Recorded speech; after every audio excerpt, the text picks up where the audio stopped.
ಸ್ನೇಹಿತರೆ, ಮೀಡಿಯಾ ಮಾಸ್ಟರ್ಸ್ಗೆ ಸ್ವಾಗತ ಸುಸ್ವಾಗತ. ಗೆಳೆಯರೆ, ಮಾನ್ಸೂನ್ ಅಧಿವೇಶನ ಶುರುವಾದ ಮೊದಲ ದಿನ ದೆಹಲಿ ಕಾಕ್ರೋಚ್ ಪ್ರತಿಭಟನೆಗೆ ಸಾಕ್ಷಿಯಾಗಿತ್ತು. ಈಗ ಎರಡನೇ ದಿನ ರೈತ ಪ್ರತಿಭಟನೆಗಳು ಶುರುವಾಗಿವೆ. ಮತ್ತೆ ಹರಿಯಾಣ, ಪಂಜಾಬ್ನ ರೈತರು ಶಂಭು ಗಡಿವರೆಗೆ ಬಂದಿದ್ದಾರೆ. ದೇಶ್ ಬಚಾವೋ ಮೋರ್ಚಾದ ಹೆಸರಲ್ಲಿ ಈ ರೈತ ಪ್ರತಿಭಟನೆ ಶುರುವಾಗಿದೆ. ಅಮೆರಿಕ ಹಾಗೂ ಭಾರತದ ನಡುವೆ ಇನ್ನೂ ಸಹಿ ಬೀಳದ, ಯಾವ ವಿಚಾರದಲ್ಲೂ ಒಮ್ಮತ ಸಾಧ್ಯವಾಗದ ಟ್ರೇಡ್ ಡೀಲ್ ಏನಿದೆ ಅದನ್ನ ವಿರೋಧಿಸಿ ಭಾರತ ಅಮೆರಿಕ ಜೊತೆ ಒಪ್ಪಂದ ಮಾಡಿಕೊಂಡ್ರೆ ರೈತರ ಹಿತಾಸಕ್ತಿಗಳು ಬಲಿಯಾಗುತ್ತವೆ ಅಂತ ಹೇಳ್ತಾ ಈ ಪ್ರತಿಭಟನೆಯನ್ನ ಹಮ್ಮಿಕೊಳ್ಳಲಾಗಿದೆ. ಈ ಬಾರಿ ಸದನದಲ್ಲಿ FCRA ಹಾಗೂ ಇನ್ನಿತರ ಬಿಲ್ಗಳ ಮಂಡನೆ ಆಗಬೇಕಿರೋ ಸಂದರ್ಭದಲ್ಲೇ ಎರಡನೇ ದಿನ ಸದನ ಕೂಡ ಗಲಭೆಗಳು ಮುಂದೂಡಿಕೆಗಳಲ್ಲಿ ಕಳೆದು ಹೋದಂತಾಗಿದೆ. ಹಾಗಾದ್ರೆ ಕಾಕ್ರೋಚ್ ಆದ ಮೇಲೆ ಈಗ ರೈತ ಪ್ರತಿಭಟನೆ ಯಾಕೆ? ಅವರ ಡಿಮ್ಯಾಂಡ್ಗಳೇನು? ಬನ್ನಿ ನೋಡೋಣ.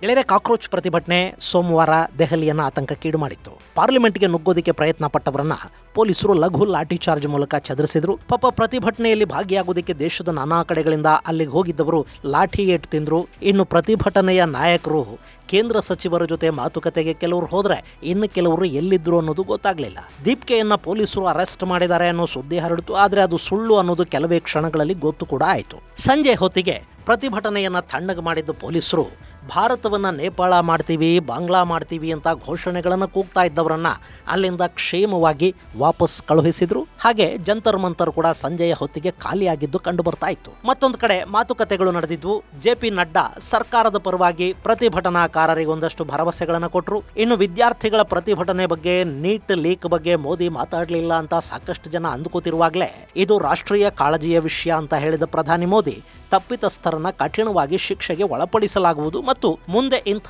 ಲೀಕ್ಗಳಾಗದ ಹಾಗೆ ಎಚ್ಚರಿಕೆಯ ಕ್ರಮಗಳನ್ನ ತಗೊಳ್ಳೋದಾಗಿ ಕೂಡ ಹೇಳಿದರು. प्रधानमंत्री जी ने ये भी कहा, पेपर लीक सिर्फ केंद्र सरकार का मामला नहीं, पूरा देश का। जहाँ जहाँ पेपर लीक करने में जो लोग इस धंधे में इन्वॉल्व है, जिन्होंने काम, उनको सजा देने के सब एकजुट होना चाहिए. ಆದ್ರೆ ಪ್ರಧಾನ್ ರಾಜೀನಾಮೆ ಬಗ್ಗೆ ಇದುವರೆಗೆ ಯಾವ ಮಾಹಿತಿಯೂ ಹೊರಬಿದ್ದಿಲ್ಲ.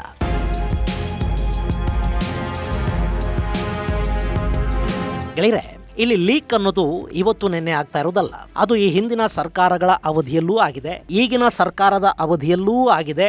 ಹೀಗೆ ಇದ್ರೆ ಮುಂದಿನ ಸರ್ಕಾರಗಳ ಅವಧಿಯಲ್ಲೂ ಇದು ಆಗ್ತಲೇ ಇರುತ್ತೆ. ಈ ಲೀಕ್ ಅನ್ನೋದು ನಮ್ಮಲ್ಲಿ ಪರೀಕ್ಷಾ ಪದ್ಧತಿಗಳಿಗೆ ಅಂಟಿದ ಒಂದು ಶಾಪ. ಭಾರತ ಅನ್ನೋದು ಜಗತ್ತಲ್ಲೇ ಅತಿ ಹೆಚ್ಚು ಕಾಂಪಿಟೇಟಿವ್ ಎಕ್ಸಾಮ್ಸ್ ಅನ್ನು ನಡೆಸೋ ದೇಶ. ಸೊ ಇಲ್ಲಿ ಇಂಥ ಲೀಕುಗಳು ನಡೀತಾ ಇದ್ರೆ ಶ್ರಮಪಟ್ಟು ಓದೋ ಮಕ್ಕಳಿಗೆ ಅನ್ಯಾಯ ಆಗುತ್ತೆ, ಅವರ ಆತ್ಮವಿಶ್ವಾಸಕ್ಕೆ ಇದು ಹೊಡೆತ ಕೊಡುತ್ತೆ, ಅಡ್ಡದಾರಿಗಳನ್ನು ತುಳಿಯೋರಿಗೆ ಇದು ಲಾಭವನ್ನು ಮಾಡಿಕೊಡುತ್ತೆ. ಹೀಗಾಗಿ ಇದಕ್ಕೊಂದು ಉತ್ತರದಾಯಿತ್ವವನ್ನು ನಿಗದಿಪಡಿಸುವ ಕೆಲಸ ಆಗಬೇಕು. ಪ್ರಶ್ನೆ ಪತ್ರಿಕೆಗಳು ಲೀಕ್ ಆದ್ರೆ, ಆಯ್ಕೆ ಪ್ರಕ್ರಿಯೆಗಳಲ್ಲಿ ಲೋಪಗಳಾದ್ರೆ ಅದಕ್ಕೆ ಸಂಬಂಧಿಸಿದವರ ವಿರುದ್ಧ ಕಠಿಣ ಕ್ರಮಗಳನ್ನು ಕೈಗೊಳ್ಳುವ ವ್ಯವಸ್ಥೆಯೊಂದು ಜಾರಿಯಾಗಬೇಕು.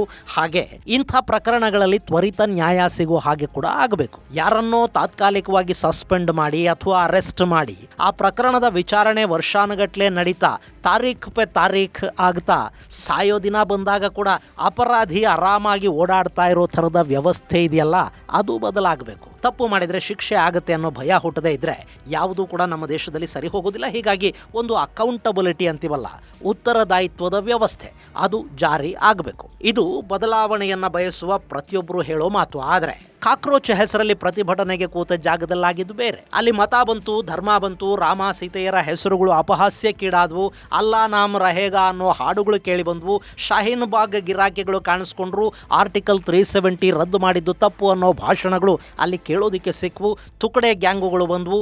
ಇದು ಆ ಹೋರಾಟದ ಅಸಲಿ ಉದ್ದೇಶವನ್ನ ದಾರಿ ತಪ್ಪಿಸ್ತಾ ಇತ್ತು. ಇನ್ನು ಅಲ್ಲಿ ಹೋರಾಟದ ಮುಂಚೂಣಿಯಲ್ಲಿ ಕಾಣಿಸ್ಕೊಂಡವರಿದ್ರಲ್ಲ, ಅವರು ನೀಟ್ ಮತ್ತು ಪ್ರಶ್ನೆ ಪತ್ರಿಕೆ ಲೀಕ್ ಅನ್ನೋದನ್ನೆಲ್ಲ ಅವರವರ ಉದ್ದೇಶಗಳನ್ನ ಈಡೇರಿಸಿಕೊಳ್ಳೋದಕ್ಕೆ ಆಯ್ಕೆ ಮಾಡಿಕೊಂಡ ವಿಷಯ ಆಗಿತ್ತೇ ಹೊರತು ಆ ಬಗ್ಗೆ ಕಾಳಜಿಯಿಂದ ಮಾಡಿದ್ದು ಅಂತ ಅನ್ನಿಸ್ತಾ ಇರಲಿಲ್ಲ. ಇನ್ನು ಈ ಹೋರಾಟದ ಬಗ್ಗೆ ಪ್ರತಿಪಕ್ಷಗಳಿಗೆ ನಿಜವಾದ ಕಾಳಜಿ ಇದ್ದಿದ್ರೆ ಅವರು ಹೋರಾಟಗಾರರ ಜೊತೆ ರಸ್ತೆಯಲ್ಲಿ ಕಾಣಿಸ್ಕೋಬೇಕಿತ್ತು. ಜಸ್ಟ್ ಊಹೆ ಮಾಡಿ ನೋಡಿ, ಎಲ್ಲ ಪ್ರತಿಪಕ್ಷಗಳ ನಾಯಕರು ನಿನ್ನೆ ರಸ್ತೆಯಲ್ಲಿ ಹೋರಾಟಗಾರರ ಜೊತೆ ನಿಂತು ಬಿಟ್ಟಿದ್ದಿದ್ರೆ ಏನಾಗ್ತಾ ಇತ್ತು? ಇದು ಆಮ್ ಆದ್ಮಿಯ ಹೋರಾಟ ಅಂತ ಅರ್ಥವಾದ ಕೂಡಲೇ ಕಾಂಗ್ರೆಸ್ ಹಾಗೂ ಇನ್ನಿತರ ಪಕ್ಷಗಳು ರಸ್ತೆಯಲ್ಲಿ ಕಾಣಿಸ್ಕೊಳ್ಳೋದಿಕ್ಕೆ ಹೋಗಲೇ ಇಲ್ಲ. ಪ್ರತಿಪಕ್ಷ ನಾಯಕ ರಾಹುಲ್ ಗಾಂಧಿ ಇವತ್ತು ನಾವಿದರ ಬಗ್ಗೆ ಮಾತಾಡೋದಿಲ್ಲ ಅನ್ನೋ ಹೇಳಿಕೆಯನ್ನು ಕೊಟ್ಟರು. ನಿಮ್ಮಲ್ಲಿ ಕೆಲವರಿಗೆ ನಾನು ಹೋರಾಟವನ್ನು ವಿರೋಧ ಮಾಡ್ತಾ ಇದ್ದೀನಿ ಅಂತ ಅನ್ನಿಸಬಹುದು. ವಿದ್ಯಾರ್ಥಿಗಳ ಬಗ್ಗೆ ನಿಜಕ್ಕೂ ನಮಗೆ ಕಾಳಜಿ ಇದೆ. ನೀಟ್ ಪತ್ರಿಕೆ ಲೀಕ್ ಆದಾಗಲೇ ಧರ್ಮೇಂದ್ರ ಪ್ರಧಾನ್ ನೈತಿಕ ಹೊಣೆ ಹೊತ್ತು ರಾಜೀನಾಮೆ ಕೊಡಬೇಕು ಅಂತ ಮೊದಲ ದಿನವೇ ಹೇಳಿದ್ದವನು ನಾನು. ಆದ್ರೆ ವಿದ್ಯಾರ್ಥಿಗಳ ಹೆಸರಲ್ಲಿ ತುಕಡೆ ಗ್ಯಾಂಗುಗಳು, ಮತೀಯ ಕಲಹವನ್ನ ಹೆಚ್ಚು ಮಾಡೋ ಗ್ಯಾಂಗುಗಳು, ಬೇರೆಯದ್ದೇ ಅಜೆಂಡಾಗಳು ಅಲ್ಲಿ ಕಾಣಿಸ್ತಾ ಇವೆ ಅಂದಾಗ ವಿದ್ಯಾರ್ಥಿಗಳ ಹೆಗಲ ಮೇಲೆ ಬಂದೂಕಿಟ್ಟು ಟ್ರಿಗರ್ ಅನ್ನ ಬೇರೆ ಯಾರು ಒತ್ತುತ್ತಾ ಇದ್ದಾರೆ ಅಂತ ಅನ್ನೋದು ಅರ್ಥ ಆದ್ಮೇಲೆ ಅಂಥವರನ್ನ ಬೆಂಬಲಿಸೋದ್ರಲ್ಲಿ ಅರ್ಥ ಇರೋದಿಲ್ಲ. ಹೋರಾಟ ಯಾವುದು ಅನ್ನೋದರ ಜೊತೆಗೆ ಅದನ್ನ ಮಾಡ್ತಾ ಇರೋರ ಉದ್ದೇಶ ಏನು ಅನ್ನೋದನ್ನು ಕೂಡ ಗಮನಿಸಬೇಕಾಗುತ್ತೆ. ಜಂತರ್ ಮಂತರ್ ಅಲ್ಲಿ ಆಗಿದ್ದು ಅದೇನೆ. ಇನ್ನು ಇವೆಲ್ಲ ಬೇರೆಯದ್ದೇ ಅಜೆಂಡಾ ಇಟ್ಕೊಂಡು ಮಾಡಲಾಗ್ತಾ ಇರೋ ಪ್ಲಾನ್ಡ್ ಪ್ರತಿಭಟನೆಗಳು ಅಂತ ಯಾಕೆ ಅನ್ಸತ್ವೆ ಗೊತ್ತಾ? ಈಗ ನೋಡಿ, ಕಾಕ್ರೋಚ್ ಪಾರ್ಟಿಯ ಪ್ರತಿಭಟನೆ ಮುಗೀತು ಅಂದುಕೊಳ್ಳೋ ಹೊತ್ತಿಗೆ ದೇಶ್ ಬಚಾವೋ ಮೋರ್ಚಾ ಹೆಸರಲ್ಲಿ ಶಂಭು ಗಡಿಯಲ್ಲಿ ರೈತ ಸಂಘಟನೆಗಳ ಹೆಸರಲ್ಲಿ ಪ್ರತಿಭಟನೆ ಶುರುವಾಗಿದೆ. ಇದು ಕೇವಲ ಒಂದು ದಿನದ ಸಾಂಕೇತಿಕ ಪ್ರತಿಭಟನೆ ಅಂತ ಅವರು ಹೇಳ್ತಾ ಇದ್ದಾರೆ. ಭಾರತದ ಸರ್ಕಾರ ಅಮೆರಿಕ ಜೊತೆಗಿನ ವ್ಯಾಪಾರ ಒಪ್ಪಂದಕ್ಕೆ ಸಹಿ ಹಾಕಿದ್ರೆ ನಮ್ಮ ಹೋರಾಟ ಮತ್ತೆ ಶುರು ಆಗುತ್ತೆ, ತೀವ್ರವಾಗುತ್ತೆ ಅನ್ನೋ ಎಚ್ಚರಿಕೆಯನ್ನು ಕೂಡ ಈ ದೇಶ್ ಬಚಾವೋ ಮೋರ್ಚಾ ಕೊಟ್ಟಿದೆ. ಇಲ್ಲಿ ಪ್ರತಿಭಟನಾಕಾರರು ಏನು ಹೇಳ್ತಾ ಇದ್ದಾರೆ, ಅವರ ಡಿಮ್ಯಾಂಡ್ ಏನು ಮತ್ತು ಈ ಒಪ್ಪಂದ ಏನು ಅನ್ನೋ ಬಗ್ಗೆ ನಾವು ಸ್ವಲ್ಪ ನೋಡ್ಬಿಡೋಣ.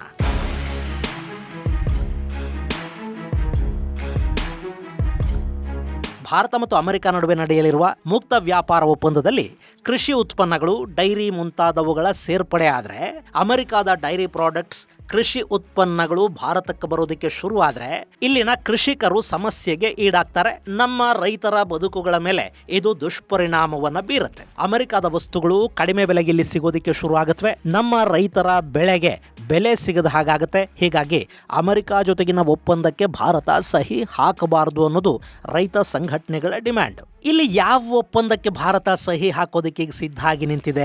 ಭಾರತ ಯಾವುದೇ ಕಾರಣಕ್ಕೂ ಡೈರಿ ಮತ್ತು ಕೃಷಿ ಉತ್ಪನ್ನಗಳನ್ನ ಅಮೆರಿಕ ಜೊತೆಗಿನ ವ್ಯಾಪಾರ ಒಪ್ಪಂದದಲ್ಲಿ ಸೇರ್ಪಡೆ ಮಾಡೋದಕ್ಕೆ ಅವಕಾಶವನ್ನ ಕೊಡೋದಿಲ್ಲ ಅನ್ನೋದನ್ನ ಮೊದಲ ದಿನದಿಂದಲೂ ಹೇಳಿಕೊಂಡು ಬರ್ತಾ ಇದೆ. ಪ್ರಧಾನಿ ಮೋದಿ ಇದನ್ನ ಸಾಕಷ್ಟು ಬಾರಿ ಹೇಳಿದ್ದಾರೆ. ಮೊನ್ನೆ ನ್ಯೂಜಿಲೆಂಡ್ ಜೊತೆ ಮಾಡಿಕೊಂಡ ಒಪ್ಪಂದದಲ್ಲೂ ಕೂಡ ಡೈರಿಯನ್ನ ಹೊರಗಿಡಲಾಗಿದೆ. ಭಾರತ ಹೈನುಗಾರರಿಗೆ ಸಮಸ್ಯೆ ಆಗಬಾರದು ಅನ್ನೋದು ಇದರ ಹಿಂದಿನ ಉದ್ದೇಶ. ಇನ್ನು ಭಾರತದ ಹಿತಾಸಕ್ತಿಗಳಿಗೆ ಅನುಗುಣವಾಗಿದ್ರೆ ಮಾತ್ರ ನಾವು ಅಮೆರಿಕ ಜೊತೆಗಿನ ಒಪ್ಪಂದಕ್ಕೆ ಸಹಿ ಹಾಕ್ತೀವಿ ಅಂತ ವಾಣಿಜ್ಯ ಸಚಿವ ಪಿಯೂಷ್ ಗೋಯಲ್ ಹೇಳಿದ್ದಾರೆ. ಡೈರಿ ಹಾಗೂ ಕೃಷಿ ಕ್ಷೇತ್ರದ ವಿಷಯದಲ್ಲಿ ಭಾರತ ಪಟ್ಟು ಹಿಡಿದು ಕೂತಿರೋದ್ರಿಂದಲೇ ಈ ಒಪ್ಪಂದಕ್ಕೆ ಸಹಿ ಬೀಳ್ತಾ ಇಲ್ಲ ಅಂತ ರಾಯ್ಟರ್ಸ್ ವರದಿ ಮಾಡಿದೆ. ಆ ಒಪ್ಪಂದ ಆಗಬೇಕು ಅಂದ್ರೆ ಎರಡು ದೇಶಗಳ ನಡುವೆ ಕೆಲ ವಿಷಯಗಳಲ್ಲಿ ಸ್ಪಷ್ಟತೆಯ ಅಗತ್ಯ ಇದೆ. ಅಮೆರಿಕ ಭಾರತಕ್ಕೆ ಕೆಲವು ಭರವಸೆಗಳನ್ನು ಕೊಡಬೇಕಿದೆ ಮತ್ತು ಕುಲಾಂತರಿ ಕೃಷಿ ತಳಿಗಳು ಮತ್ತು ಡೈರಿ ಇವೆರಡನ್ನು ಯಾವುದೇ ಕಾರಣಕ್ಕೂ ಒಪ್ಪಂದದಲ್ಲಿ ಸೇರ್ಪಡೆ ಮಾಡೋದಿಲ್ಲ ಅಂತ ಭಾರತ ಪಟ್ಟು ಹಿಡ್ಕೊಂಡು ಕೂತಿದೆ. ಇಷ್ಟೆಲ್ಲ ಇರುವಾಗ ಅಮೆರಿಕ ಜೊತೆಗಿನ ಒಪ್ಪಂದ ನಮ್ಮ ಹಿತಾಸಕ್ತಿಗಳಿಗೆ ತೊಂದರೆ ಉಂಟು ಮಾಡುತ್ತೆ. ಹೀಗಾಗಿ ಒಪ್ಪಂದ ಮಾಡ್ಕೋಬೇಡಿ ಅಂತ ಈ ಸಂದರ್ಭದಲ್ಲಿ ರೈತರು ಪ್ರತಿಭಟನೆ ಮಾಡೋ ಅಗತ್ಯ ಇದೆಯಾ? ಗೆಳೆಯರೆ, ಉತ್ತರ ಪ್ರದೇಶ, ಪಂಜಾಬ್, ಉತ್ತರಾಖಂಡ್, ಗುಜರಾತ್, ಹಿಮಾಚಲ ಮುಂತಾದ ಕಡೆಗಳಲ್ಲಿ ಮುಂದಿನ ವರ್ಷ ಚುನಾವಣೆಗಳು ನಡೀಬೇಕು. ಅದರ ಜೊತೆಗೆ ಅಧಿವೇಶನದಲ್ಲೀಗ FCRA ಬಿಲ್ ಮಂಡನೆ ಆಗೋದಕ್ಕೆ ಸಿದ್ಧ ಆಗಿದೆ. ಯಾವುದೇ ಕಾರಣಕ್ಕೂ ಅದು ಆಗಬಾರದು ಅಂತ ಬಯಸ್ತಿರೋ ಶಕ್ತಿಗಳು ನಮ್ಮಲ್ಲಿ ಸಾಕಷ್ಟಿವೆ. ಈ FCRAನ ತಡೆಯೋದಿಕ್ಕೆ ಮತ್ತು ಮುಂದಿನ ಚುನಾವಣೆಗಳನ್ನ ಗಮನದಲ್ಲಿಟ್ಟುಕೊಂಡು ರೈತ ಪ್ರತಿಭಟನೆಯನ್ನ ಹೆಚ್ಚು ಮಾಡಿ ಸರ್ಕಾರದ ವಿರುದ್ಧ ಮತ್ತೊಂದು ಸುತ್ತಿನ ಚಳವಳಿಗಳನ್ನ ರೂಪಿಸೋ ಪ್ರಯತ್ನಗಳನ್ನ ಮಾಡ್ತೀವಿ ಅನ್ನೋ ಎಚ್ಚರಿಕೆಯನ್ನ ಕೊಡೋದಿಕ್ಕೆ ರೈತರ ಕಾಳಜಿ ಮತ್ತು ಅವರ ಆತಂಕವನ್ನ ಇಲ್ಲಿ ಕೆಲವರು ಬಂಡವಾಳ ಮಾಡ್ಕೊಳ್ತಾ ಇರೋ ಪ್ರಯತ್ನಗಳನ್ನ ಮಾಡ್ತಾ ಇರೋ ಹಾಗೆ ಕಾಣ್ತಾ ಇದೆ. ಹೇಗೆ ನೀಟ್ ಹಾಗೂ ವಿದ್ಯಾರ್ಥಿಗಳ ಆತಂಕ, ಆಕ್ರೋಶಗಳನ್ನ ಬಂಡವಾಳ ಮಾಡ್ಕೊಳ್ಳೋ ಪ್ರಯತ್ನಗಳು ನಡೆದ್ವೋ ಇದು ಕೂಡ ಹಾಗೇನೆ. ಶಂಭು ಗಡಿಯಲ್ಲಿ ರೈತರ ಪ್ರತಿಭಟನೆಗಳು, ದೇಶ್ ಬಚಾವೋ ಮೋರ್ಚಾ, ಇದು ಸರ್ಕಾರಕ್ಕೆ ಕೊಡ್ಲಾಗ್ತಾ ಇರೋ ಪರೋಕ್ಷ ಎಚ್ಚರಿಕೆ ಕೂಡ. ಈ ಸವಾಲುಗಳ ನಡುವೆ FCRA ಏನಾಗುತ್ತೆ ಕಾದು ನೋಡೋಣ. ಇದು ಗೆಳೆಯರೆ, ಶಂಭು ಗಡಿಯಲ್ಲಿ ಮತ್ತೆ ರೈತರ ಪ್ರತಿಭಟನೆ ಶುರುವಾಗ್ತಾ ಇರೋದರ ಕುರಿತಾದ ಒಂದಷ್ಟು ಮಾಹಿತಿ. ಮುಂದಿನ ಸಂಚಿಕೆಯಲ್ಲಿ ಮತ್ತಷ್ಟು ವಿಶೇಷಗಳ ಜೊತೆ ಮತ್ತೆ ಭೇಟಿಯಾಗೋಣ. ಅಲ್ಲಿವರೆಗೆ ಜೈ ಹಿಂದ್, ಜೈ ಕರ್ನಾಟಕ.